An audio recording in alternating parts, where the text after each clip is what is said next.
तीन नहीं तो 3000, नहीं बचेगी एक मजार। हमने कहा हम 3 मंदिर मांगे हैं, अगर 3 मंदिर हमें वापस कर दोगे तो हम बाकी की डिमांड नहीं करेंगे। तो अब्दुल्ला बुखारी ने बड़े निरादर से कहा, ये कोई खैरात नहीं है जो आपको भिक्षा में दिया जाए। 22 एंड 23 दिसंबर मिडनाइट 1949 की बात है। बाबर ने राम जन्मभूमि का मंदिर तोड़ करके सोकल मस्जिद खड़ा कर दिया था। उसके रामलला प्रकट हुए। पॉलिटिकल क्लास जिसमें नेहरू वगैरह थे, उन्होंने तो अपने जो चीफ मिनिस्टर थे उस समय गोविंद वल्लभ पंत, उनको बोला कि रामलला की मूर्ति को सरयू में डाल दो। 6 दिसंबर का घटना, रिकंस्ट्रक्ट बाबरी स्ट्रक्चर भी जो है ना एक दैविक घटना है। मुलायम सिंह ने हत्याकांड करवा दिया, हमारे कार्यसेवक मर गए थे। लाखों की संख्या में हिंदू लोग अयोध्या पहुंच चुके थे। हिंदू समाज ने ये बाबरी कलंक को मिटा दिया, जिसको एक बहुत अच्छे विद्वान ने कहा deconstruction the Babri structure.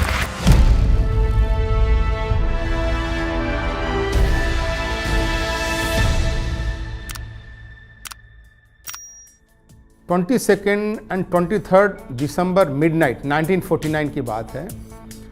Ramlala जो डिस्प्यूटेड स्ट्रक्चर जिसको कहा जाता है, जो बाबर ने राम जन्मभूमि का मंदिर तोड़ करके सोकल मस्जिद खड़ा कर दिया था, उसके रामलला प्रकट हुए। ये 23 दिसंबर 1949 की नाइट है।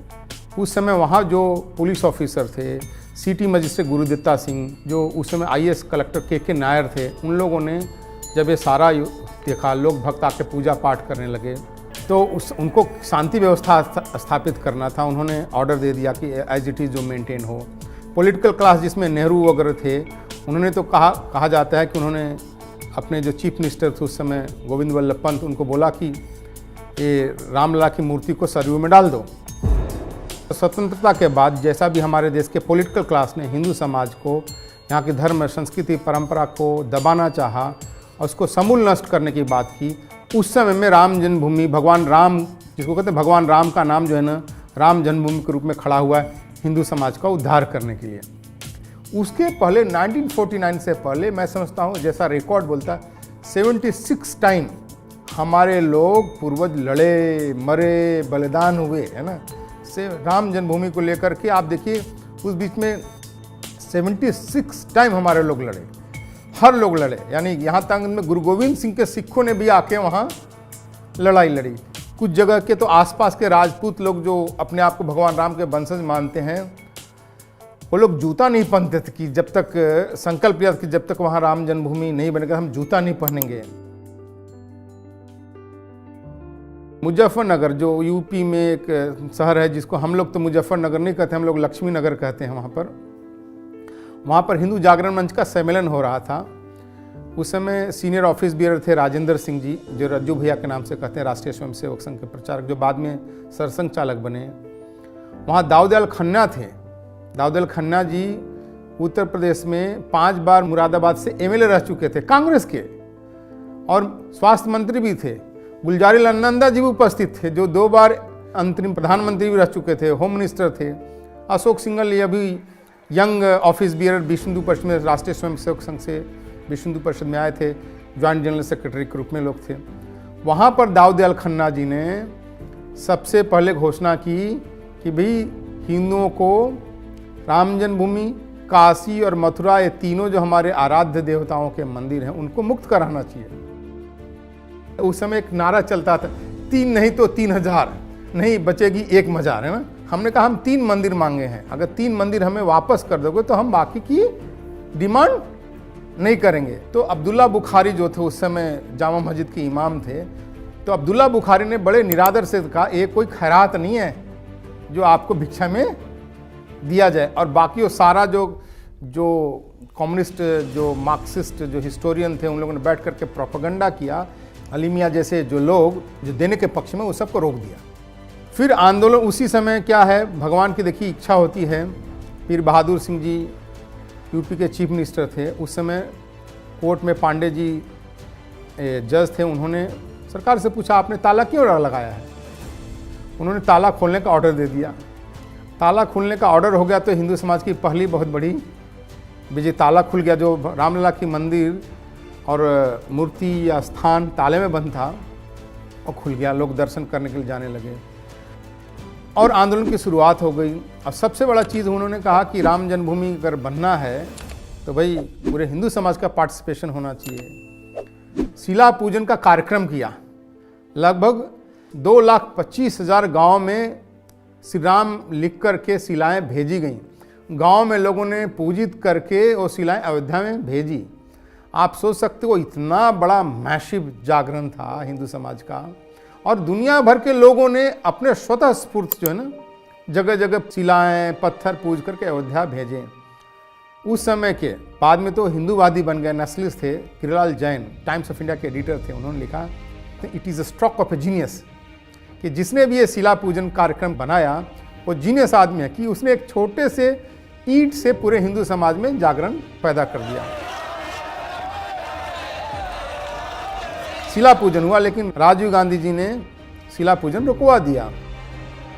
उस समय फिर हमारे यहाँ सब संतों ने हरिद्वार में बहुत बड़ा, मैं उसमें शामिल था, बहुत बड़ा कॉन्फ्रेंस हुआ और उस सम्मेलन हुआ। उसमें संकल्प हुआ कि हम कार सेवा करेंगे, राम जन्मभूमि का निर्माण होगा तो कार सेवा करेंगे।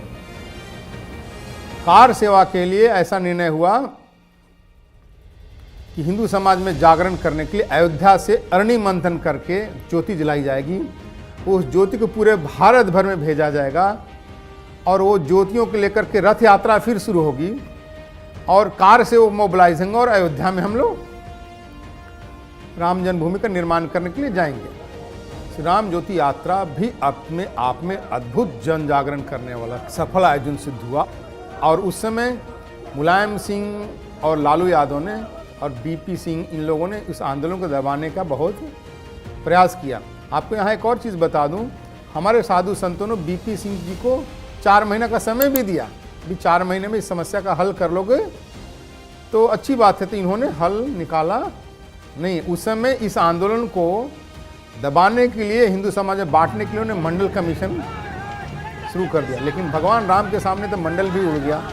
ये आंदोलन इतना खड़ा हुआ, तो जब ये शुरू में ये सब इनिशियल साक्ष्य मिले, कोर्ट में दिया गया हमारी तरफ से। उस समय जो आर्कोलॉजिस्ट जो लोग थे उसमें बीबी लाल जी थे, BR ग्रोवर हिस्टोरियन थे, SP गुप्ता जी थे, के मोहम्मद उस समय सरकारी आर्कोलॉजिस्ट थे। तब कोर्ट को लगा कि भाई इसको वेरिफिकेशन होना चाहिए। जो आर्कोलॉजिकल एविडेंस अभी मिले हैं, हिस्टोरिकल एविडेंस उनके पास आ रहे हैं, उसको वेरीफाई करने के लिए कहा कि इसको ढांचा को बिना कुछ डैमेज, जो भी वहाँ पर स्ट्रक्चर है उसको डैमेज किए हुए, इसकी पता करो। तो कैनेडियन एजेंसी को हायर किया गया। उन लोगों ने रडार सेंसिंग से बताया कि नीचे सॉलिड स्ट्रक्चर हैं। इसका फिजिकल वेरिफिकेशन तभी होगा जब आर्कोलॉजिकल सर्विस की खुदाई की। तब उसको जो खुदाई हुई उसमें आर्कोलॉजिकल सर्वे की टीम ने किया, उसमें के मोहम्मद जी थे। वो पूरा कोर्ट के ऑर्डर से हुआ।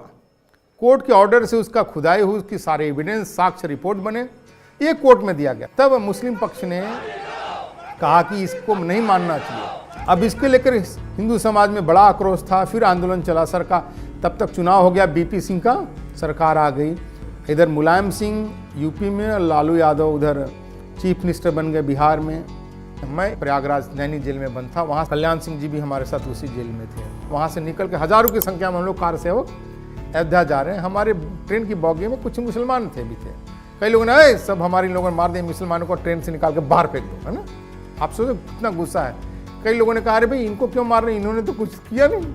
आप देखिए ना, और इतनी बड़ी संख्या है, गुस्सा भी है। 1-2 मुसलमान कुछ नहीं कर सकते, लेकिन हमारे किसी ने भी उन मुस्लिम बंधुओं को टच नहीं किया। यही कहीं मुस्लिम मेजोरिटी इलाके में मुस्लिम लोगों के बीच में होता तो ऐसा संभव नहीं था। जब पूरा यूपी को मुलायम सिंह ने जेल बना दिया था तो कहा था कि अयोध्या में कोई परिंदा भी पर नहीं मार सकता। मुलायम सिंह के कहने के बाद भी उन सारे बैरिकेडिंग को तोड़ते हुए हजारों की संख्या में वहाँ पहुँच गए। और वहाँ जब 30 अक्टूबर की घटना होती है, आप सब जानते हैं कि एक बस, जो बस थी सरकारी बस थी, पुलिस की बस थी, पुलिस की बस को एक साधु लेकर के ड्राइव करने लगा। वो पहले ड्राइवर था, साधु बन गया था, वो ड्राइव करने लगा और वो ड्राइव करके सारी बैरिकेडिंग को लेकर के राम जन्मभूमि तक पहुंच गया। जहां कहता था परिंदा पर नहीं मार सकता, वहां भगवा ध्वज फहरा दिया और कार सेवा कर दिया। मुलायम सिंह ने हत्याकांड करवा दिया, हमारे कार सेवक मर गए थे। फायरिंग करने के बाद भी कोई नहीं था, तो वहाँ पर हनुमान जी के रूप में बानर एक तो ध्वजा को पकड़ के बैठे हुए हैं। वो बहुत आइकनिक इमेज है। 6 दिसंबर का घटना, रिकंस्ट्रक्ट बाबरी स्ट्रक्चर भी जो है ना एक दैविक घटना है। और ऑनेस्टली बता, मैं वहीं था तो मैं खड़ा था, मुझे नहीं लगा कि हम बेवकूफ़ लोग हैं, ढांचा तो टूटेगी नहीं। मैं ऑनेस्ट बता रहा हूँ हम तो ऑनेस्ट लोग, हमें लगा बेवकूफ़ लोग हम लोग, ढांचा तो टूटेगी नहीं। तो एक साधु, मुझे याद है मनीराम छावनी के संत थे, उन्होंने आके मुझे मुक्का मारे, गुरु भाई तू यहाँ क्या कर रहा है, अंदर जा। लाखों की संख्या में हिंदू लोग अयोध्या पहुँच चुके थे। सरकार ने डिले कर दिया, कोर्ट ने ऑर्डर डिले कर दिया। आज 6 तारीख को सब जानते हैं हिंदू समाज ने ये बाबरी कलंक को मिटा दिया, जिसको एक बहुत अच्छे विद्वान ने कहा डिकंस्ट्रक्शन द बाबरी स्ट्रक्चर। बहुत एप्टली वर्ड यूज़ किया। हमने किसी चीज़ को डेमोलिश नहीं किया, हमने डिकंस्ट्रक्शन किया, क्योंकि हमारा जगह था, किसी ने कंस्ट्रक्ट कर दिया था इलीगल स्ट्रक्चर, हमने उसको डिकंस्ट्रक्ट कर दिया। ढांचा जब टूटा तो मुरली मनोहर जोशी जी का एक भाषण, आप कभी उनसे चर्चा कीजिएगा, उन्होंने कहा, मुझे आज भी कान में वो गूंजता है कि लोग कहा जाता था हिंदू असंगठित है, ये दूसरे ढांचे गिरने से असंगठन की भावना भी हिंदू समाज से निकल गई। अब हिंदू संगठित है, इकट्ठा है। हिंदू डरपोक बुज़दिल है, वह भी खत्म है। आज हिंदू बहादुर है, साहसी है ना, ये जिसको हिंदू मूवमेंट से खड़ा हुआ। हम लोगों ने वो भी देखा है हिंदू समाज कि हमारी कितनी दुर्गति दुर्दशा थी इस देश में ना। हर चीज़ में, दंगे में भी हमारे मारे जाते थे, हर जगह अवहेलना, अपमान, पिटाई होती थी। हमने कभी नहीं सोचा था कि हमारे टाइम में हमारा प्रधानमंत्री जा कर के गंगा में स्नान करके वहाँ काशी विश्वनाथ का उद्घाटन, कॉरिडोर का उद्घाटन किया।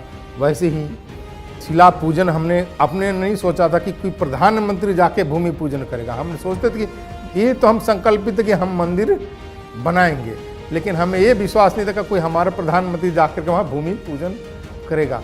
जिन्होंने बोला राष्ट्रीय शर्म की बात है, तो आज देखिए आज वो कहाँ पर हैं, राजनीतिक गुमनामी में चले गए हैं। जिनको प्राइड था आज वही लोग तो खड़े हैं। हमें ऐसा हिंदू समाज खड़ा करना है जो सॉलिड हो, जिसको कोई तोड़ नहीं सके। हमें इसी चीज़ को, यही प्रेरणा हमें लेना है कि हिंदू समाज को सभी छोटे मोटे जाति से ऊपर उठ के हिंदू समाज, जो हमारा विशाल हिंदू समाज है, उसकी रक्षा संरक्षण में इकट्ठे होकर के काम करना चाहिए। अब वोट भी हमें इकट्ठे होना चाहिए। ऐसी हमें एकता के रूप में हिंदू समाज को मजबूत रखना है। और ये सब पॉलिटिकल पार्टी जो, सॉरी टू से, उसको बोलते मशरूम हो गए हैं, जो जाति के नाम पर, भाषा के नाम पर, रीजन के नाम पर, उनको उड़ा देना चाहिए।